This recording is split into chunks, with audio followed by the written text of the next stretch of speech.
ఓం గంగణపతే నమ ఐం సరస్వత్యే నమ శివాయ గురువే నమ జయ గురు దత్తాత్రేయ నమ ఆపదార్భహత్తారం దాతారం సర్వసంపదాం లోకాభిరామం శ్రీరామం భూయో నమామ్యం యా దేవీ సర్వభూతేషు మాతృరూపేణ సంస్థితాః నమస్తస్తై నమస్తస్తై నమస్తస్తై నమో నమః యా దేవీ సర్వభూతేషు శక్తిరూపేణ సంస్థితాః నమస్తస్తై నమస్తస్తై నమస్తస్తై నమో నమః నమో వ్రాతపతే గణపతే ప్రమతపతే నమస్తే శ్లంబోదరాయ ఏకదంతాయ విఘ్నవినాశినే శివసుతాయ శ్రీవర్ధమూర్తయే నమో నమః జయ గురు దత్తాత్రేయాయ నమః శ్రీమాత్రే నమో నమ. యూట్యూబ్ ప్రేక్షకులందరికీ కూడా నమస్కారం అండి.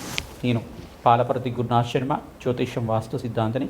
మీకు ఈ రోజున టాపిక్ ఏంటిదంటే ప్రధానంగా అంశమంతా కూడా ఈ యొక్క గోచారీత్యా గ్రహాల యొక్క స్థితిగతి అంతా కూడా, గ్రహాల యొక్క గ్రహ సంచారం మేరకంతా కూడా, గ్రహాల యొక్క వీక్షణ ఏ రకంగా ఉంటుంది, గ్రహాల యొక్క దృష్టి అంతా కూడా వివిధ రాశుల వాళ్ళకి ప్రధానమైన గ్రహాలంతా కూడా 3 గ్రహాలకంతా కూడా వీక్షణ అనేది ప్రధానమైన వీక్షణ అనేది ఉంటుందన్నమాట. శనీశ్వరుడికి 3 దృష్టిలు ఉంటాయి, తర్వాత బృహస్పతికి 3 దృష్టిలు ఉంటాయి, తర్వాత అంగారకుడికి కూడా 3 దృష్టిలు అనేది ఉంటాయి అన్నమాట. ప్రధానమైన గ్రహాలంతా కూడా మానవాళికి విశేషమైన గ్రహాలు ఏంటిదంటే ప్రధానంగా జీవన విధానానికి ఆధారంగా ఉండే ఆర్థిక స్థితి కానీ, ఉద్యోగంలో మార్పు కానీ, వివాహాది శుభకార్యాలు జరగాలంటా కానీ, మరియు కర్మశిష్యం ప్రధానంగా కర్మఫలదాతైన శనీశ్వరు అనుగ్రహం ఖచ్చితంగా కావాలి. మరియు ఇక్కడ బృహస్పతి అనుగ్రహం అంతా కూడా ఖచ్చితంగా కావాల్సి ఉంటుంది. బృహస్పతి అనుగ్రహం ఉంటే కనుక వంశాభివృద్ధి అవుతుంది, ఆర్థిక స్థితి మెరుగుపడుతుంది, అష్టైశ్వర్య యోగం కలుగుతుంది. ఈ యొక్క లగ్నంలో కనుక, రాశిలో కనుక ప్రధానంగా చూసుకుంటే బృహస్పతి కనుక ఉంటే కనుక 1,00,000 దోషాలు పోతాయంటారు, 1,00,000 దోషాలంతా కూడా పోతాయంటారు. ప్రధానంగా చూసుకుంటే కనుక ఇక్కడ శనీశ్వరుడి యొక్క గోచారరీత్యా సంచారం ఏ రకంగా ఉంది అంటే మీనరాశిలో అంతా కూడా ప్రధానంగా సంచారం చేస్తున్న శనీశ్వరుడు అంతా కూడా ఈ యొక్క సప్తమ దృష్టితోటి కన్యారాశిని చూడడం, మరియు ఇక్కడ త్రిపాద దృష్టితోటి ఈ యొక్క 3వ పాదాన్ని చూడడం. అంటే ఈ యొక్క మీనరాశి నుంచి 3వ పాదాన్ని అంటే ప్రధానంగా త్రిపాద దృష్టితో చూడడం అంటే శని లగ్నవశాత్తు శని స్థానం నుంచి 3వ స్థానం అని చెప్పేసి అంటే కేంద్రంగా చూసుకుంటే కనుక శని లగ్నవశాత్తు మీనము, మేషము, వృషభాన్ని తన మిత్రస్థానమైన వృషభాన్ని చూడడం. అక్కడ మాలవ్య యోగంలో అంతా కూడా శుక్రుడు సంచారం చేయడం, పంచమహాపురుష యోగంలో అంతా కూడా మాలవ్య యోగంలో అంతా కూడా ప్రధానంగా శుక్రుడు సంచారం చేయడం అనేది విశేషమైన ఫలితంగా ఉంటుంది. ఇక్కడ స్వరాశిలో అంతా కూడా శుక్రుడు సంచారం చేస్తూ సప్తమ స్థానాన్ని అంతా కూడా చూస్తుంటారు. ప్రధానంగా ఇక్కడ సప్తమ స్థానాన్ని చూడడం వల్ల విశేషమైన పుణ్యయోగాన్ని ఇస్తూ ఉంటాడు అన్నమాట. ప్రధానంగా ఇక్కడ బృహస్పతి కూడా చూసుకుంటే కనుక, మరియు ఇక్కడ త్రిపాద దృష్టితోటి వృషభ రాశిని చూడడం, మరియు సప్తమ దృష్టితో అంతా శనీశ్వరుడు అంతా ఇక్కడ కన్యారాశిని చూడడం, మరియు ఇక్కడ దశమ దృష్టితోటి ఈ యొక్క ధనస్సు రాశిని చూడడం అంతా కూడా వీక్షణ జరుగుతూ ఉంటుంది. ప్రధానంగా ఈ యొక్క వీక్షణ వల్ల, ఈ యొక్క స్థానాలనంతా వీక్షణ చేయడం వల్ల మిశ్రమైన ఫలితాలు, శుభ అశుభ ఫలితాలంతా కూడా జరగడం కానీ జరుగుతూ ఉంటుంది. కొంతమందికి జాతకరీత్యా ఈ గ్రహాలు యోగకరంగా ఉంటే అఖండమైన రాజయోగనిచ్చే గ్రహంగా మారుతూ ఉంటాయి. కొంతమందికి అంతా కూడా ప్రధానంగా కొన్ని జాతక లగ్న చక్రవశాత్ అంతా కూడా ఈ యొక్క గ్రహాలు, ప్రధానమైన గ్రహాలు శనీశ్వరుడు, శుక్రుడు, బృహస్పతి అంతా కూడా యోగకరంగా ఉండాల్సి ఉంటుంది. ఖచ్చితంగా లగ్నవశాత్తు ఈ గ్రహాలంతా కూడా పాపకారిగా ఉంటే పాపస్థానాల్లో యోగకరంగా ఉంటారన్నమాట. దుస్థానాల్లో 3, 6, 8, 12లో యోగకరంగా ఉండాలి. దుస్థానాల్లో ఉంటే కనుక ఈ యొక్క మరి పాపిస్థానాలు యోగిస్తారని చెప్పేసి అంటారు. కానీ ఇక్కడ చూసుకుంటే కనుక ప్రధానంగా లగ్నానికి మిత్రగ్రహాలు ఉండి కనుక లగ్నానికి యోగకరంగా ఉంటే కేంద్ర కోణ స్థానాల్లో యోగకరంగా ఉంటాయి. తర్వాత లగ్నానికి మిత్రస్థానంలో అయితే కనుక వీళ్ళు యోగిస్తారు, రాశికి మిత్రస్థానాల్లో, ఆ గ్రహాలకి మిత్రస్థానంలో అయితే కనుక యోగిస్తారని చెప్పేసి మనకు జ్యోతిష్య పరిభాషలో అంతా కూడా చెప్పడం జరుగుతుంది. జ్యోతిష్య శాస్త్ర ప్రామాణికంగా అంతా కూడా ఈ యొక్క గ్రహాల యొక్క వీక్షణ ఏ రకంగా ఉంటుంది. ఈ యొక్క బృహస్పతి యొక్క దృష్టి అంతా, సప్తమ స్థాన దృష్టి అంతా కూడా ధనుసు మీద పడతా ఉంది విశేషంగా చూసుకుంటే కనుక, మరియు పంచమ స్థాన దృష్టి అంతా కూడా తులారాశి మీద పడ్డవంతా కూడా జరుగుతూ ఉంటుంది. ప్రధానంగా చూసుకుంటే ఈ యొక్క ప్రధానమైన దృష్టి అంతా కూడా కలియిక ఏ రకంగా ఉంది, ఈ యొక్క వీక్షణ అంతా కూడా ఏ రకంగా ఉంది, గ్రహాల యొక్క స్థితిగతి మేరకంతా కూడా గోచారీత్యవశాత్తు ఈ యొక్క ప్రకృతి వైపరీత్యాలు ప్రధానంగా చూసుకుంటే కనుక ప్రకృతిలో దుస్సంఘటనలు జరగడం కానీ, అనుకోని ప్రమాదాలు జరగడం కానీ, దేశానికంతా కూడా కొంచెం ప్రమాదాల్లాగా ఉండే విధంగా ఈ యొక్క దుస్సంఘటనలు ఇట్లాంటివంతా కూడా జరగడం అంతా, ప్రకృతిలో అంతా కూడా ఇట్లాంటి వైపరీత్యాలు జరగడం అంతా కూడా ప్రధానంగా కుజుడు కేతు కలియిక. ప్రధానంగా యుద్ధాలు జరగాలన్నా కుజుడే కేంద్రంగా చెప్తూ ఉంటారు. ప్రధానంగా ఏ దేశంతో అయినా వైరమైన ప్రభావం ఉండాలన్నా, ప్రధానంగా యుద్ధ సంఘటనలు జరగాలన్నా, యుద్ధంలో గెలవాలన్నా అంగారకుడు శక్తివంతంగా ఉండాలి. ప్రధానంగా పోయిన 45 రోజుల క్రితం అంతా కూడా ప్రధానంగా అంగారకుడు నీచ స్థానాల్లో ఉండేసి ఇక్కడ కర్కటక రాశిలో ఉండడం, దాని తర్వాత అంగారకుడు బయటపడి నీచ స్థానం నుంచి విమోచనమైన తర్వాత ప్రధానంగా ఇక్కడ తన మిత్రస్థానమైన సింహరాశిలో సంచారించడం, కేతుతో పాటు కలిసి ఉండడం, ఆ పాపగ్రహం యొక్క కలత్రం కలగడం అంతా కూడా ఇక్కడ వీక్షణ అంతా కూడా సప్తమ స్థాన వీక్షణ. సప్తమ స్థాన వీక్షణ అంటే అంగారకుడు సప్తమ స్థాన వీక్షణ ఇక్కడ చూస్తుంటాడు, ప్రధాన కుంభరాశిని చూస్తుంటాడు. అక్కడ రాహు సంచారం జరుగుతుంది. సమసప్తకాల్లో రాహుకేతు ఇప్పుడు కూడా సమసప్తకాల్లో ఉంటూ ఉంటారు ఎప్పుడైనా కానీ. వీళ్ళంతా కూడా అపసవ్య దిశలో సంచారం చేయడం అంతా కూడా జరుగుతుంది. గోచారరీత్యా అంతా కూడా వాళ్ళ యొక్క ఛాయాగ్రహాలు కాబట్టి సొంత ఇల్లు అనేది ఉంటుంది వాళ్ళకి అంతా కూడా. తద్వారా ఈ యొక్క గ్రహాల యొక్క కేంద్రంగా మన జీవన విధానం ఉంటుంది.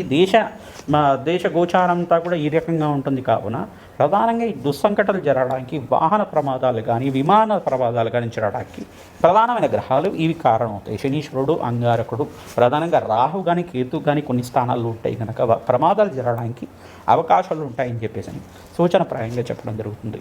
ప్రధానంగా చూసుకుంటే కనుక ఈ గ్రహాల యొక్క స్థితిగతి అంతా కూడా మెరుగుపడతాయి కనుక అఖండ పుణ్యయోగం సిద్ధించడానికి, అష్టైశ్వర్య యోగం సిద్ధించడానికి, మానవాళికంతా కూడా అఖండ ఐశ్వర్య ప్రాప్తి కలగడానికి, మనశ్శాంతమైన జీవితం జీవించడానికి, ధనధాన్యాది సమృద్ధి కలగడానికి, అఖండమైన మహాలక్ష్మి యోగం, లక్ష్మి కుబేర యోగం సిద్ధించడానికి ఎటువంటి పరిహారాలు ఆచరించాలి, మేషాది ద్వాదశ రాశుల వాళ్ళు ఎటువంటి పూజలు చేయాలి, ఎటువంటి పరిహారాలు ఆచరించాలి, ప్రధానంగా చూసుకుంటే కనుక ఆషాఢ మాసంలో వచ్చే వారాహి నవరాత్రుల్లో అంతా కూడా విశేషమైన పుణ్య ఫలితం వస్తుంది.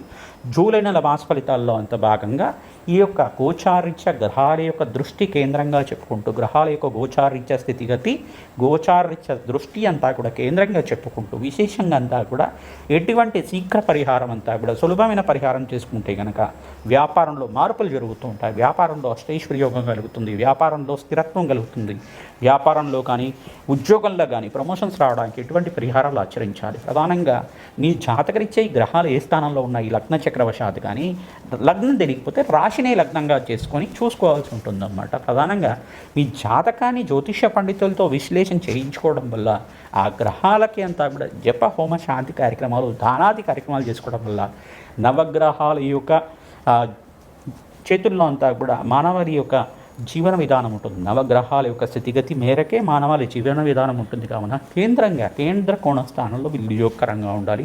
ప్రధానంగా పంచమహాపురుష యోగాల్లో కనుక ఏదైనా 2 పురుషయోగాలు సిద్ధిస్తే కనుక అఖండమైన రాజయోగం సిద్ధించడానికి ఆస్కారం ఉంటుంది. శనీశ్వరుడు అంతా కూడా రాజు యొక్క కారకుడు. ప్రధానంగా కర్మఫలదాత అయిన శనీశ్వరుడు అంతా కూడా మీరు చేసుకొని పుణ్య పాప ఫలితాలు ఖచ్చితంగా అనుభవించే విధంగా చేస్తాడు.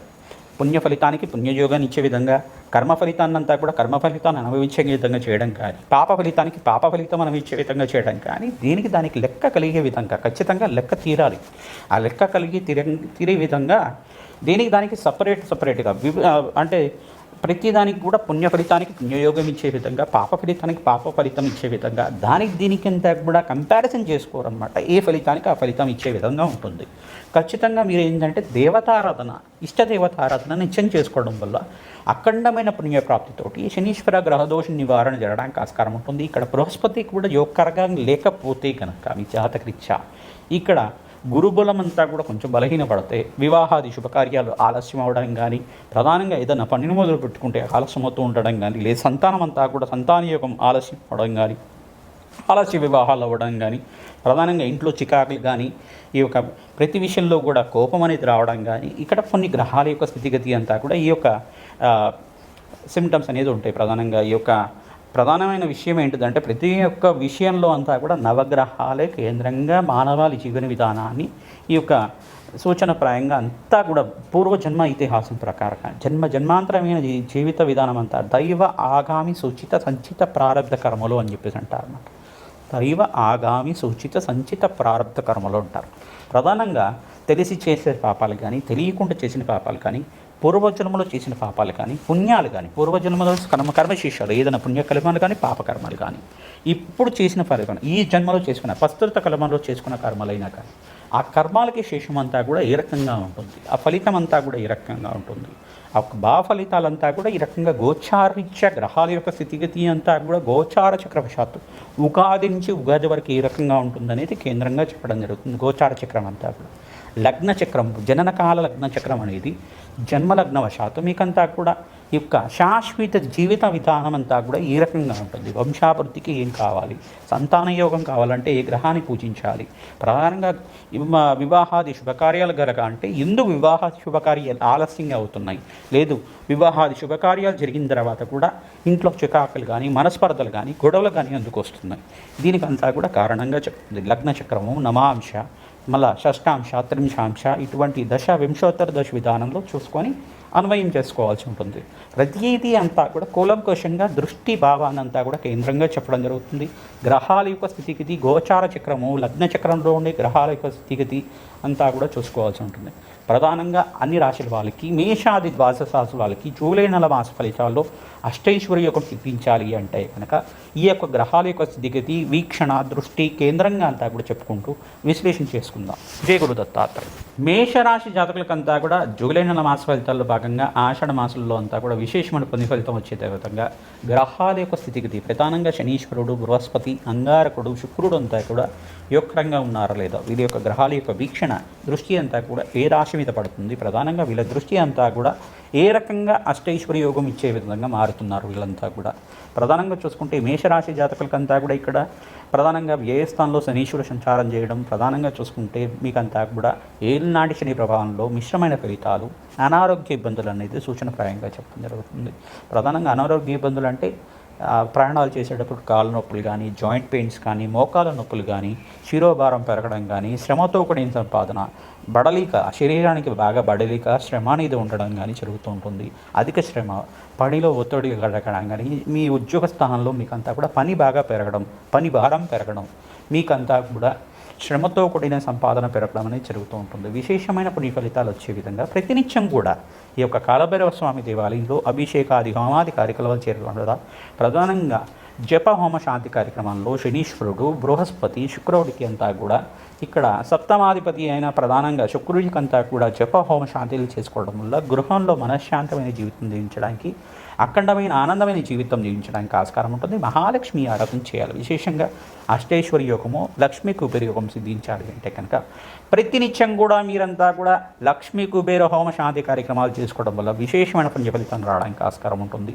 ఇక్కడ శుక్రుడంతా కూడా మాలవ్య యోగంలో ఉండడం విశేషమైన పుణ్య ఫలితంగా చెప్పడం. పంచమహాపురుష యోగంలో అంతా కూడా విశేషమైన యోగంగా ఈ యొక్క మాలవ్య యోగం అంటారు. శుక్రుడంతా కూడా వృషభ రాశిలో స్వరాశిలో సంచారం చేయడం, కేంద్రాధిపత్యం అనేది సంపాదించడం అనేది యోగకరంగా ఉంటుంది. కావున ప్రధానంగా ద్వితీయ స్థానంలో శుక్రుడు సంచారం, స్వరాశిలో శుక్రుడు ఉండడం, రాష్ట్రాధిపతి ద్వితీయ స్థానంలో ఉండడం అంతా కూడా యోగకరంగా ధనాధిపత్యం లభించడానికి, ఖర్చులు పెరగడానికి ఆస్కారం ఉంటుంది. సకాలంలో డబ్బులు వస్తుంటాయి, ఖర్చులు విపరీతంగా పెరుగుతూ ఉంటుంది, శ్రమతో కూడిన సంపాదన పెరుగుతూ ఉంటుంది. అప్పుల బాధలను ఇచ్చిపెట్టడానికి ప్రతినిత్యం కూడా రావి చెట్టుకి పూజ చేసుకోవడం వల్ల, రావి చెట్టు దగ్గర చక్కెరనంతా కూడా, పంచదారనంతా కూడా చీమలకి ఆహారం వచ్చే విధంగా వేయడం వల్ల ఆ చీమలు ఎప్పుడైతే మీరు అక్కడ సమర్పించిన పంచదారనంతా కూడా, చక్కెరనంతా కూడా తింటూ ఉంటాయో ఆ చీమలకి ఆహారంగా భూతదయలాగా ఉంటుంది. కావున మీరంతా ఈ పరిష్కారం చేస్తూ శీఘ్రంగా మీకంతా కూడా ధన యోగం కలిగి, లక్ష్మీ కుబేర యోగం కలిగిన తర్వాత మీకంతా కూడా అష్టైశ్వర్య యోగం సిద్ధించడానికి ఆస్కారం ఉంటుంది.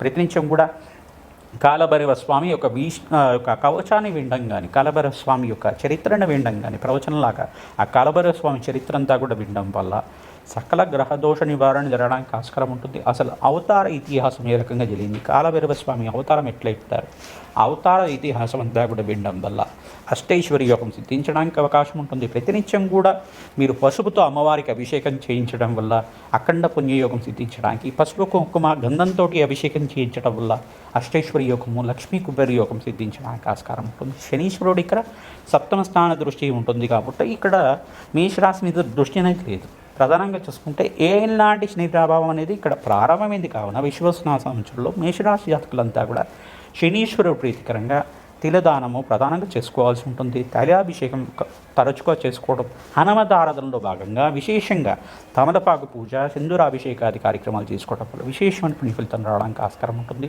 ప్రధానంగా పరమేశ్వరుడికి అంతా కూడా అభిషేకం చేయించడం, ప్రధానంగా రుద్రాభిషేకంలో భాగంగా శివలింగానికి అంతా కూడా చెరుకు రసంతో అభిషేకం చేయడం, ద్రాక్ష పళ్ళ రసంతో అభిషేకం చేయించుకోవడం వల్ల ఈ యొక్క నవగ్రహ శాంతి హోమాది కార్యక్రమంలో పాల్గొనడం వల్ల సకల గ్రహదోష నివారణ జరిగి వ్యాపారంలో అభివృద్ధి కావాలంటే వ్యాపారంలో అభివృద్ధి లభిస్తూ ఉంటుంది. ప్రధానంగా ఉద్యోగంలో మార్పు జరగాలన్నా నూతన ఉద్యోగం కోసం ప్రయత్నం చేసుకుంటే కనుక మంచి యోగం సిద్ధించడానికి అవకాశం ఉంటుంది.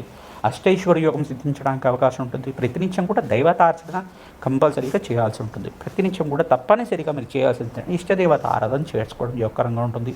ప్రతినిత్యం కూడా మీరు శ్రీరామ జయ రామ జయ జయ రామ రామ అన్న నామాన్ని చేసుకోవడం వల్ల అఖండ పుణ్యయోగం సిద్ధించడానికి అవకాశం ఉంటుంది. ప్రతినిత్యం కూడా దత్తాత్రేయ నామస్మరణ చేసుకోవడం, దత్తాత్రేయాయ స్మరణమాత్రేయ సంతుష్టాయ నమః అనే నామాన్ని ప్రతినిత్యం కూడా చేసుకోవడం వల్ల దత్తాత్రేయ స్వామివారి అనుగ్రహం అంతా కూడా సిద్ధించడానికి అవకాశం ఉంటుంది.